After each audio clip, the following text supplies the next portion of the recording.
dalam pendidikan ya. Imam Syafi'i jadi orang besar seperti itu ya juga karena peran daripada ibundanya. Nak, berangkatlah nak untuk belajar ilmu ya, kalau kata orang sekarang, nak berangkat mondok. Terus ibu gimana? Nggak usah khawatirkan ibu, nanti ketemu nak di akhirat. Nggak ada ibu sekarang model seperti itu nggih. Anaknya dipondokkan nggih. Tiap hari dijenguk nggih. Niki penyakit kalau sudah pondoknya cidek niki. Tiap hari dijenguk kayak pondoknya niki menyiksa anaknya. Padahal di pondok ya anaknya dikasih makan. Tiap hari dijenguk, akhirnya lama-kelamaan anak itu tidak betah. Ibunya pulang ingin ikut pulang. Nah, kadang ibunya juga tidak ngerti ilmu. Jenguk anaknya, ketika sampai di pondok cerita yang macam-macam sama anaknya. Nah, apa nak? Kemarin bapak ngajak ibu sama adikmu jalan-jalan ke pantai. Wis yakin tidak betah nih anaknya. Enak adik saya di rumah diajak jalan-jalan ke pantai. Makanya saya selalu kalau ada pertemuan wali santri di pondok niku selalu kita sampaikan, bapak ibu kalau pas lagi jenguk atau lagi telepon sama anaknya, jangan ceritakan kesenangan jenengan di rumah, nggih. Jangan ceritakan kesusahan jenengan di rumah. Yang ada anaknya jadi malas belajar. Ada ibu telepon anaknya di pondok, nak, bapakmu itu gimana? Jadi suami kok tidak bertanggung jawab, kerjaannya keluyuran terus. Tidak usah diceritakan itu. Kenapa? Akhirnya anaknya pusing. Kasihan ibu ya di rumah ya. Ya sudahlah, saya tak izin ke kiai untuk berhenti. Alasannya apa? Bantu ibu di rumah. Banyak itu santri izin sama kiainya, alasannya bantu orang tua, banyak sekali. Padahal di rumah tidak ada bantu orang tuanya, cuma alasan tok niku. Di rumah ya keluyuran, nah, ujung-ujungnya. Nah niku hati-hati dalam pendidikan niku penting. Nah, itu Imam Syafi'i berangkat sampai Imam Syafi'i jadi orang besar, beliau itu tidak tahu kabar tentang ibunya. Sampai saking lamanya belajar di pondok, beliau itu menyangka kalau ibunya itu sudah tidak ada. Sampai suatu hari ibunda Sayyidina Imam Syafi'i itu berangkat ke Mekah untuk menjalankan ibadah haji. Lah di Mekah, Masjidil Haram, Masjid Nabawi itu Bapak Ibu banyak halaqah perkumpulan seperti ini, ngaji-ngaji, majelis-majelis itu banyak. Lah ustadz-ustadz yang menyampaikan ceramah di majelis itu selalu bawa namanya Imam Syafi'i, Imam Syafi'i, Imam Syafi'i. Si ibu ini dengarkan ceramah Imam Syafi'i, Imam Syafi'i itu siapa sih Imam Syafi'i itu? Nah karena si ibu kenalnya bukan nama Syafi'i. Namanya Imam Syafi'i itu kan aslinya Muhammad bin Idris. Si ibu kenalnya anak saya itu namanya Muhammad, bapaknya Idris. Tapi karena kehebatannya Imam Syafi'i dijuluki dengan nama datuknya Asy-Syafi'i. Jadi ada kakek beliau yang namanya Syafi'i kalau tidak salah, sehingga disebut Asy-Syafi'i. Dikenal di Mekah ketika itu dengan sebutan Imam Syafi'i.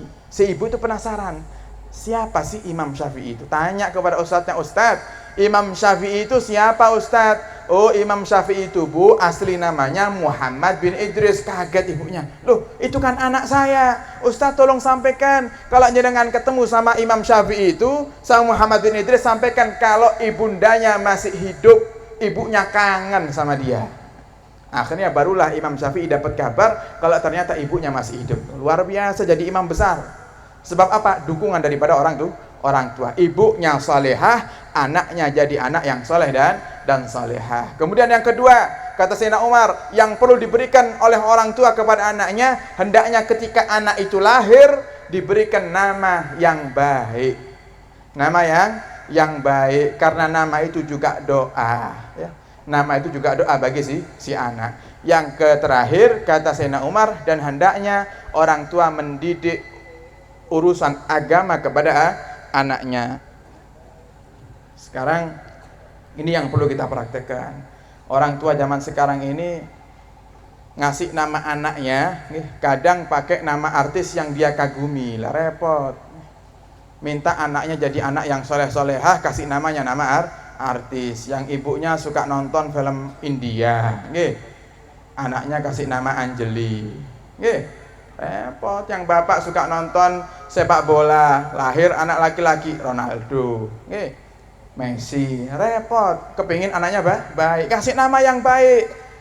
Nama yang baik seperti apa, Beb? Nama yang disandarkan dengan nama Allah, diawali dengan lafaz Abdu, Abdurrahman, Abdurrahim, ya.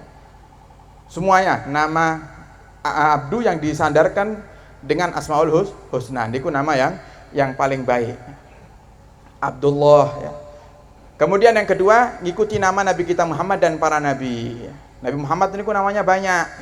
Muhammad, Ahmad ya seperti yang di akikah ini. Muhammad, yang satunya lagi Ahmad. Ya, berarti ngambil keberkahan dari nama Nabi, dan nama Nabi yang lainnya banyak. Hamid, Mahmud itu juga nama Nabi Muhammad.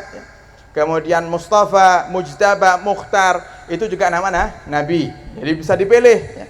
Kalau jenengan kepingin tahu ya jenengan lihat niku di buku-buku salawat yang hadirkan nama-nama Nabi Muhammad, di antaranya Dalailul Khairat. Itu di situ dihadirkan semua nama Nabi Muhammad sallallahu alaihi wasallam. Bisa diambil salah satunya untuk dinamakan kepada anaknya atau ngikuti nama-nama orang soleh. Ini yang perlu kita hadirkan. Masalah pendidikan Bapak Ibu penting. Ayo mulai hari ini didik anak-anaknya, terutama masalah sholat. Kata Nabi Muhammad, 7 tahun wajibkan untuk anakmu sholat. 7 tahun, berarti kelas berapa kalau 7 tahun itu? Kelas 1 SD. Berarti kelas 1 SD harus sholat subuh, zuhur, asar, maghrib, isya. Rata-rata anak sekarang, jangankan SD nggih, SMP kadang berangkat sekolah orang tahu subuhan. Nggih.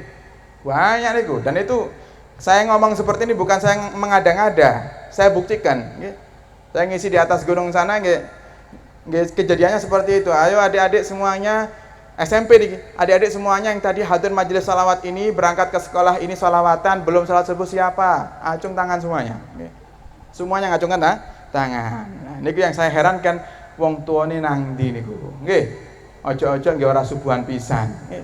Nah, niki jangan sampai itu terjadi kepada kita. Ayo dibimbing anak-anaknya untuk sholat. Semoga anak-anak kita dijadikan oleh Allah Subhanahu wa taala anak-anak yang soleh dan salehah, dan juga kita berharap kepada Allah